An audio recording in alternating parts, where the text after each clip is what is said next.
د خوښۍ ځای دی چې نن له بهر څخه د راستنېدونکو صنعتکارانو او پانګوالو لپاره د امتیازونو او اسانتیاوو د اعلان او همداراز ټولو صنعتکارانو او پانګوالو ته په صنعتي ساحو کې د ځمکو ورکړې د پیل په جوړه شوې غونډه کې سره راټول یو. د افغانستان اسلامي امارت ثابته کړې چې د سوداګرو، صنعتکارانو او پانګوالو په ټوله کې د خصوصي سکتور ملاتړ کوي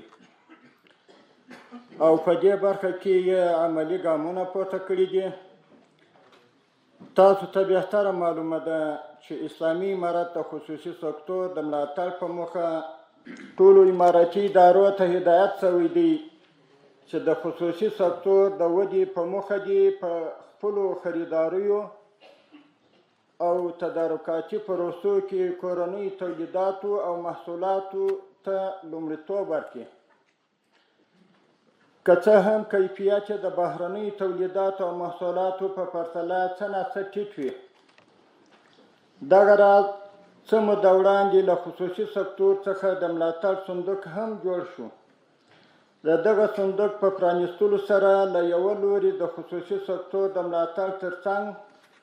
د سوداګرۍ، ترانزیت، صنعت او کورنۍ تولیداتو د ودې او پرمختګ بهیر ګړندی شوی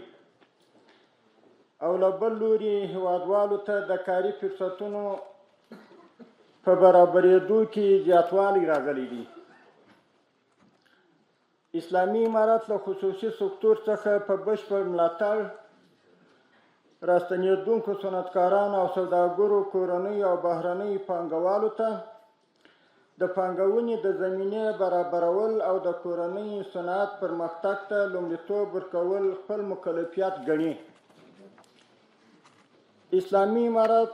د تل پاتې اقتصادي ودې د نوي کاري فرصتونو رامنځته کول، د خصوصي سکتور څخه د بشپړ ملاتړ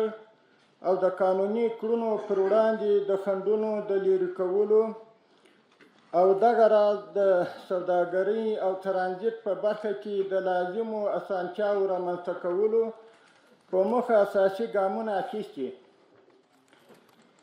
چې ښه بېلګه یې د اعلی قدر امیر المؤمنین شیخ صاحب حفظه الله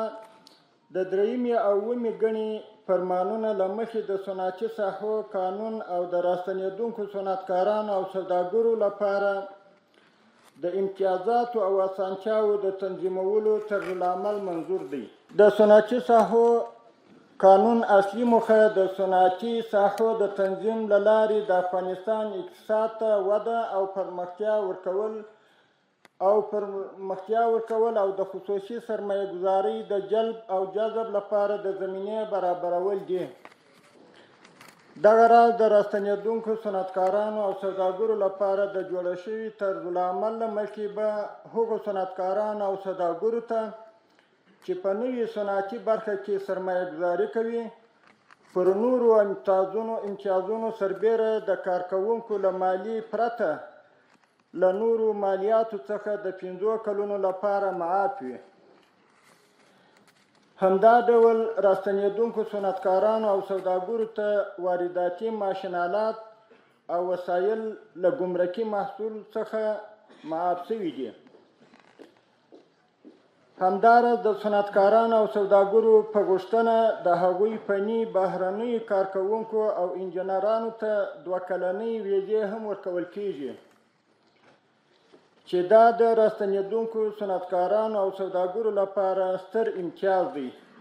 او د اسلامي امارت له لوري د ملاتړ څرګندونه کوي. له دې څخه د اسلامي امارت موخه دا ده چې په کور دننه او له هېواد څخه بهر افغان صنعتکارانو او پانګوالو په مختلفو سکتورونو کې پانګونې ته وهڅوي چې په مرسته به یې د نورو سکتورونو ترڅنګ صنعت پرمختګ وکړي.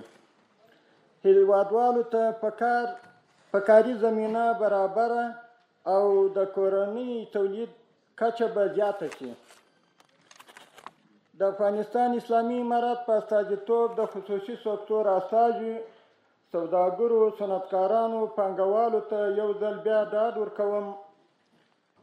چې اسلامي امارت به د اړتیا پر مهال هر ډول لازمه همکاري درسره کوي انشاءالله تعالی.